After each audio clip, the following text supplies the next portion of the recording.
शांति। आज 17 जनवरी 2024 है। आज का स्लोगन हमें महादानी आत्मा की निशानी बता रहा है।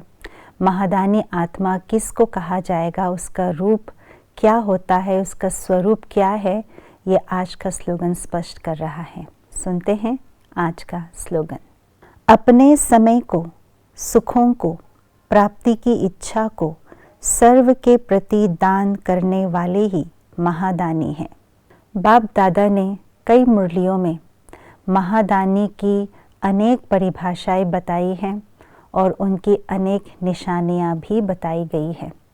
बाबा कहते हैं महादानी वो होते हैं जो केवल एक बाबा और बाबा की सेवा, इस पर ही उनकी बुद्धि रहती हो और किसी भी आकर्षण में आकर्षण ना जाता हो। महादानी वो है जो सदा देते रहते हैं। कभी भी कोई भी आत्मा उनके द्वार से खाली ना जाए, उसी को ही महादानी कहते हैं। महादानी आत्मा वो है जो सर्व की सेवा में तत्पर रहते हैं, क्योंकि जो सर्व की सेवा करते हैं उसी सेवा में ही स्वयं की सेवा समाई हुई होती है। इसलिए बाबा कहते हैं बच्चे महादानी बनो, सर्व आत्माओं को कुछ न कुछ दान में देते रहो। महादानी बनने के लिए बाबा कहते हैं उसके लिए सबसे पहले महात्यागी, सर्वंश त्यागी बनना होगा। तो सर्वंश त्यागी, महात्यागी और महादानी का साक्षात एग्जाम्पल हमारे समक्ष है। वो है हमारे प्राण प्यारे प्रजापिता ब्रह्मा बाबा। ब्रह्मा बाबा ने अपने आराम के समय, जो कि शरीर को आवश्यकता होती है, उस समय का भी त्याग किया और उस समय को सर्व आत्माओं के कल्याण के लिए दान में दे दिया।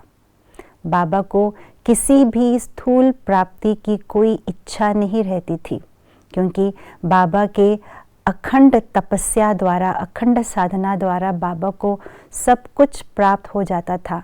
चाहे स्थूल साधन हो, चाहे सूक्ष्म रूप की अनेक प्राप्तियां ही क्यों न हो, बाबा संपन्न थे अंदर से। जो कुछ भी बाबा ने बनवाए, जो कुछ भी बाबा ने नए नए तरीके अपनाए, वो अपने लिए नहीं लेकिन अपने बच्चों के लिए, विश्व भर के आत्माओं के लिए बाबा ने सब कुछ दान में दे दिया। इसी को ही कहा जाता है महादानी, जो अपने समय को, अपने सुख सुविधाओं को और अपने सर्व प्राप्तियों की जो इच्छा की अविद्या है, वो सब इच्छा मात्रम अविद्या बंद करके सर्व आत्माओं के कल्याण के लिए अपना सब कुछ दे देना, यही है महादानी बनना। तो आइए आज हम महादानी बनने की इस राह पर अपना कदम आगे बढ़ाते हैं। ओम शांति।